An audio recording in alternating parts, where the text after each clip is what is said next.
Whaling Afloat and Ashore is a British film that was released in 1908. Now, understand that though it's a British film, it was filmed in Ireland.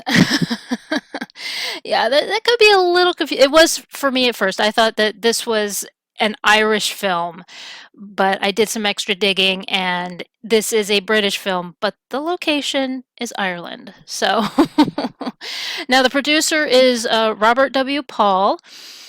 He is an English film pioneer.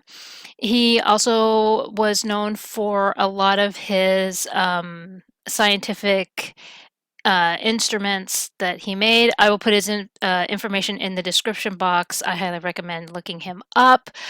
Um, so, because as it turns out, Georges Méliès used a lot of his instruments. So, but now this documentary short film was used to commemorate the opening of the Aaron Moore Whaling Company. Now, one thing to understand is that at the turn of the century, whaling was not as popular as as it was like in the 1800s and 1700s. You know, you think of Herman Melville and the whaling.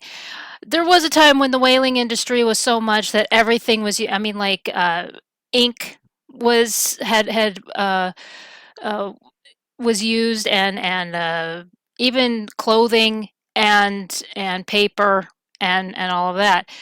By this point, it really wasn't as popular. They were still doing it. I don't think I was trying to find information as for America.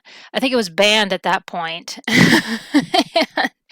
And as for in places like Ireland and Norway, I think there's still places that whale that are into whaling and everything. So now the whalers that you see are from Ireland and also Norway. So they're actual sailors, professional whalers and everything.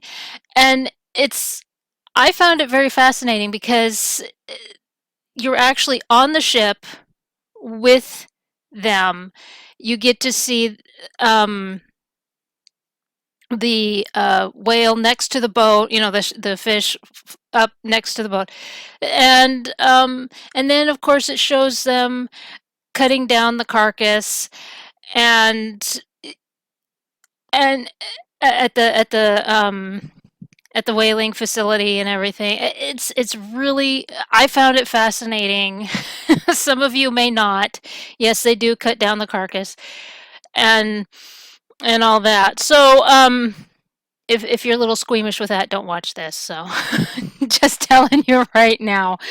But for someone who has read Moby Dick and knows about the whaling industry and all of that, and of course is heavy into pirate history. Yeah, I mean it was fascinating for me, and it may be for some of you as well. And but like I said, when this came out in 1908, I think at this point I'll look again and correct myself. Of course, I think for America, whaling was banned, and I know that in many places it was illegal, but obviously it was not for him to do this documentary film.